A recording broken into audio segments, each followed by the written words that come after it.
Et puis un jour, je me suis dit, bah, tu sais quoi, eh bien, on va se faire passer pour le président. C'est-à-dire qu'en se faisant passer pour le président et en appelant le directeur, on va lui demander de valider le dossier, quoi. Et on a vu qu'une fois, deux fois, trois fois, ça fonctionnait. Et là, il y a déjà... Mais c'est-à-dire, quand tu dis que tu fais passer pour le président, on va y revenir, oui. Tu vas faire plein d'arnaques, ils vont faire des virements parfois de plusieurs millions d'euros. Il faut comprendre que tous les directeurs de banque ne connaissent pas leur président. Et ça, je l'ai bien compris. Quand tu as une Société Générale, tu as vu que tu as plusieurs agences dans tout Paris, dans toute la France. Toutes les grandes banques ont plusieurs agences sur le pays, quoi. Voilà, ils ont plusieurs agences, et peut-être même des filiales à l'étranger, qui parlent aussi français.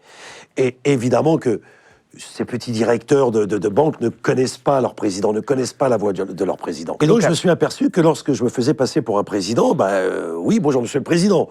Donc, je comprends à cet instant qui me croit et qui ne connaît pas la voix de son vrai président. Donc, il suffisait d'être un bon comédien, un bon menteur, d'avoir un impact de la persuasion, on va dire, et être sûr de soi.